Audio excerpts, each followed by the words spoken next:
Hey everybody, just want to do a quick video regarding my most recent 45-45 Team League game. I thought I might do a video on either all of my Team League games or most of them or something, so I'll probably go back and do my first one. This is actually my second one, and my first one was much longer, but I wanted to kind of cut my teeth on making videos on a shorter one, so this is a shorter video. And it ends in 9 moves. I was quite surprised I was able to end it in 9 moves with a victory. But this was the first game I've ever played where opening preparation played a big part in the result. And what I did was I looked up my opponent's tendencies. I knew I was going to be playing white in the game, so I looked up to see how he responds to my usual opening move, which is e4. And I saw that he likes to play the Scandinavian Defense, which is d5. And I looked to see how the lines typically go. I mean, almost everybody's going to recapture there, and he's going to recapture with the queen, the knight to c3 to attack it. And here's the first place where we have a major branching point. I think there are several different places you can put the queen. I just looked to see what he most commonly does, which was queen d8, and he always, in every game that I looked at, does queen d8 here. So I knew pretty much what I wanted to do here, which was to take the center. And I looked at a couple of things. I kind of looked at the themes of how he likes to set up his pieces from here, and also what the next typical move he would do after my fourth move, d4, is. And I remembered when the game was going on, I remembered that he likes to play eventually g6 with bishop b7, or bishop g7, excuse me, and knight f6 and then castles. I noticed that he liked to do that, but I did also notice that in almost every game he plays the Scandinavian Defense, at some point he plays c6. And I believe when I looked at it, and I don't remember for sure, but I believe when I looked at it, every time his opponent played d4 in this exact line, his next move was c6. Now, over the board in the game, I forgot the c6 move, but I did look at it in my preparation. So when he did c6, I think I had whispered something in the game like that I was expecting g6. And then he played c6, and it was instantly, oh yeah, I forgot that he likes to do that c6 move. And I knew exactly what I wanted to do after he plays the c6 move, which was the bishop c4. He plays knight f6, which is consistent with his g6 and bishop g7 kind of thing, and then he's going to castle. I knew I wanted to play knight f3. This is all very typical, and I was very prepared up to this point. And here's where I had a problem. I stopped right here after he played bishop g4, and I thought I didn't look at any lines that had bishop g4 in them. I remembered seeing some lines with bishop f5. I remembered seeing lines with g6 and bishop g7 and castling, but I don't remember seeing any standard book lines with bishop g4. And so I thought, I wonder if there's something wrong with this move, if there's a typical, maybe, trap that happens here.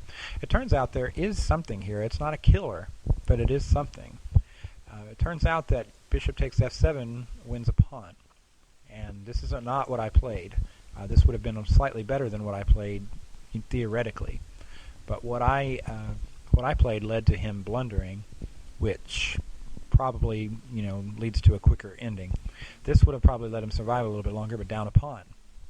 So, if I had to do it again, I might play the same move I played against somebody else, unless I thought they were really, top-notch player. Now that I know this trap, did not know it going in.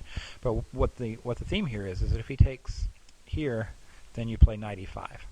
And knight e5 double attacks the king and the bishop, who's also attacked by the queen here. So it's a double attack, discovered attack on the bishop. So he's going to have to do whatever, he has to respond to the check, and you can take the bishop back, and that's compensation for your bishop that we threw at f7 just a few minutes ago.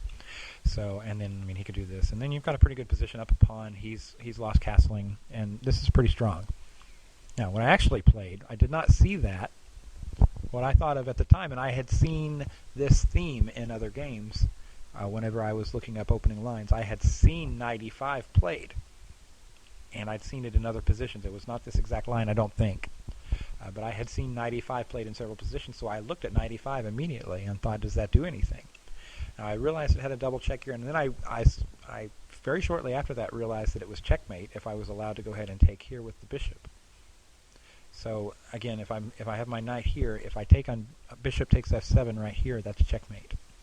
So he's going to have to respond to that threat if I do this, rather than take my queen. He cannot take my queen here, or he loses the game. So I went ahead and played knight e5 in the game, which is double attacking, checkmate, and the bishop. Now, and I whispered at the time that it forces bishop e6. So what I thought was going to happen was this. Here's the play I made. I thought he was going to play bishop e6. And I was probably going to go something like this. Something like that. I wasn't really sure. And I've opened up lines here. I've got doubled pawns. I was going to castle next. I've got a nice knight here that's going to have trouble getting out of there from pawns. No pawn's going to attack it. I've got open lines to the king. I've got my king is castled and safe. I've got a depleted development. I thought I was in pretty good shape here. But he blundered. He did not make the expected bishop e6 move. I think he panicked a little bit. His move was bishop h5, which protects that f7 square, but it loses. And the reason it loses is because I still have queen takes bishop. And he can't recapture it here because checkmate is right there. So basically he doesn't have time to recapture that, and I've removed the defender. It's now attacked 3 times, and I'm not even sure what the correct move here is. I didn't actually analyze that. I don't know that he has anything other than being down a piece, so I'm going to start some analysis here by Firebird and see what it says black should do. It says black should play queen d6, but it already says that I'm up almost 7 full points here. So queen d6 would have been something worth, something staving off checkmate, I guess, getting out of the d8 square so that he can have some place to go, basically. So I mean, in this position, I'm up 7 points of material or slash position. So it's definitely a 1 game once he makes that blunder.